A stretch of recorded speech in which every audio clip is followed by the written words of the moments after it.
திருப்பரங்குன்றத்தில் முருகன் சிரித்தால் டெல்லியிலும் எதிரொலிக்கும் என நாடாளுமன்றத்தில் திமுக எம்பி ராணி ஸ்ரீகுமார் பேசியதால் திமுக பாஜக எம்பிக்கள் இடையே அனல் பறக்கும் விவாதம் நடைபெற்றது.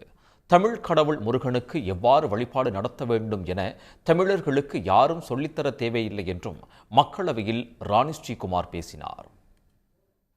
தலைவர் அவர்களே, எங்களுடைய தமிழ்நாட்டில் மக்கள் அமைதியாகவும் சுதந்திரமாகவும் தங்கள் வழிபாட்டு முறைகளை பின்பற்றுவதற்காக மாண்புமிகு முதலமைச்சர் அவர்கள் பல்வேறு திட்டங்களை வகுத்துள்ளார்கள். அதன்படிதான் இன்றைக்கும் நடந்து கொண்டிருக்கிறது.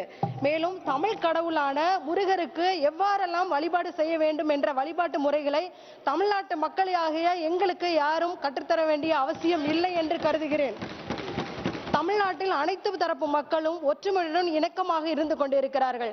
இந்த அமைதியான சூழ்நிலையில் சில மதவாத சக்திகள் மதத்தின் பெயரால் பொய்யான தகவல்களை பரப்பி மக்களை பிரித்து அமைதி பூங்காவாக விளங்கிக் கொண்டிருக்கிற எங்கள் தமிழ்நாட்டில் கலவர பூமியாக மாற்ற முயற்சித்துக் கொண்டிருக்கிறார்கள்.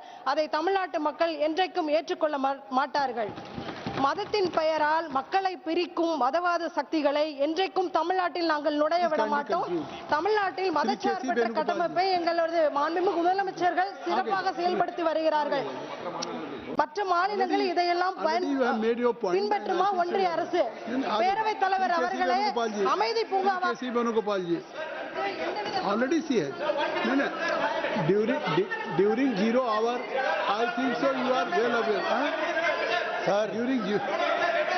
Sir, thank you, Honorable Speaker, sir.